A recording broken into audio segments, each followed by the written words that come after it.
हर हर महादेव। आप सभी को महाशिवरात्रि की ढेर सारी शुभकामनाएं। आज मैं आपको महाशिवरात्रि से जुड़ी एक ऐसी दिव्य कथा सुनाने जा रही हूँ जिसे सुनने मात्र से भगवान शिव की जागृति हमारे हृदय में होने लगती है। यह कथा हमें शिव को बाहर खोजने की नहीं बल्कि अपने भीतर शिव को पा लेने की राह दिखाती है। इसीलिए इस कथा को केवल कानों से नहीं बल्कि हृदय से महसूस कीजिए। तो आइए बिना किसी विलंब के इस पावन कथा को शुरू करते हैं। बहुत पुराने समय की बात है। एक जंगल के पास चित्रभानु नाम का एक शिकारी रहता था। वह शिकार करके अपने परिवार का पेट पालता था। उसका जीवन कठिन था, लेकिन मजबूरी ने उसे यह रास्ता चुनने पर मजबूर किया था। एक बार वह एक साहूकार से लिया गया कर्ज सही समय पर नहीं चुका पाया। साहूकार को बहुत गुस्सा आया और उसने शिकारी को शिव मंदिर में बंद करवा दिया। संयोग से उस दिन महाशिवरात्रि का पवित्र दिन था। शिकारी पूरा दिन मंदिर में ही बैठा रहा।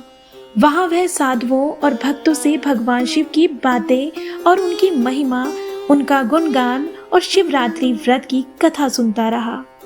उसे पता भी नहीं था कि ये बातें उसके जीवन को बदलने वाली हैं। शाम होते ही साहूकार ने उसे बुलवाया।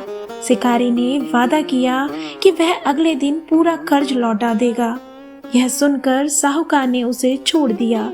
छूटते ही शिकारी रोज की तरह जंगल में शिकार करने निकल पड़ा। दिन भर भूखा प्यासा रहने के कारण वह बहुत थक चुका था। शिकार ढूंढते ढूंढते वह जंगल में काफी दूर निकल गया। अंधेरा हो गया। उसने सोचा आज रात यहीं बितानी पड़ेगी। तालाब के किनारे एक बेल का वृक्ष था। वह उसी पर चढ़कर बैठ गया। उसे यह पता नहीं था कि उस बेल के पेड़ के नीचे भगवान शिव का शिवलिंग स्थापित है, जो बेल पत्रों से ढका हुआ था। पेड़ पर बैठकर वह शिकार का इंतजार करने लगा और बैठे बैठे कुछ टहनियां तोड़ने लगा। टहनियों के साथ बेलपत्र टूटते और नीचे शिवलिंग पर गिरते गए। इस तरह दिन भर भूखा रहने से उसका उपवास हो गया और अनजाने में शिवलिंग पर बेलपत्र भी चढ़ते रहे। पहला पहर शुरू हुआ। कुछ देर बाद एक गर्भवती हिरनी तालाब पर पानी पीने आई। शिकारी ने तीर चढ़ाया। तभी हिरनी बोली, हे शिकारी, मैं गर्भवती हूँ। मुझे मारोगे तो 2 जीवों की हत्या होगी। मुझे बच्चे को जन्म दे देने दो। मैं खुद तुम्हारे पास लौट आऊंगी। हिरनी की बात सुनकर शिकारी का हाथ रुक गया। उसके मन में भगवान शिव की कृपा से दया भाव उत्पन्न हो गया। उसने उसे जाने दिया। तीर चढ़ाने और उतारने के बीच कुछ बेलपत्र फिर से नीचे गिरे। इस तरह पहले पहर का पूजन समाप्त हुआ। दूसरा पहर शुरू हुआ। थोड़ी देर बाद एक और हिरनी आई और उसने कहा, मैं अपने पति से बिछड़ गई हूँ। मुझे मत मारो। मैं उनसे मिलकर तुरंत तुम्हारे पास लौट आऊंगी। शिकारी ने उसे भी छोड़ दिया। इस दौरान भी बेलपत्र टूटकर फिर से शिवलिंग पर गिर गए।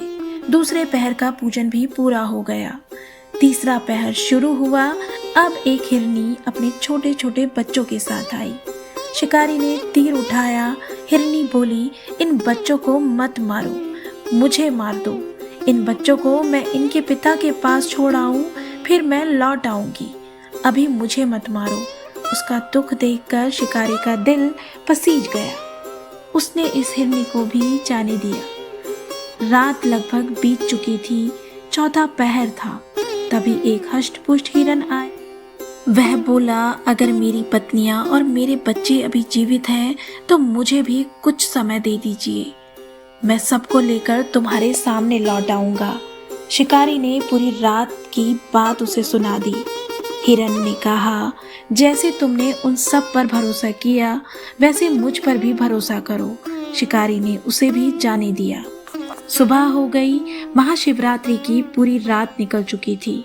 उपवास, जागरण और अनजाने में शिव पूजन सब पूरा हो चुका था। थोड़ी ही देर में वह हिरन अपने पूरे परिवार के साथ शिकारी के सामने आ गया। उनकी सच्चाई, प्रेम और एक दूसरे के लिए त्याग देखकर शिकारी की आंखें भर आई। उसने कहा, आज के बाद मैं किसी निर्दोष प्राणी की हत्या नहीं करूंगा। उसका हिंसक हृदय बदल चुका था। भगवान शिव की कृपा से उसे मोक्ष की प्राप्ति हुई।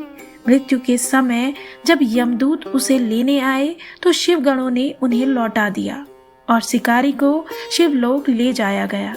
अगले जन्म में वही शिकारी राजा चित्रभानु बना और उसने महाशिवरात्रि व्रत पूरी श्रद्धा भाव से किया। यह कथा हमें बताती है कि भगवान शिव को आडंबर नहीं, उन्हें चाहिए दया भाव, करुणा और सच्चा हृदय, जो दूसरों का दुख समझता है, जो किसी का भला करता है।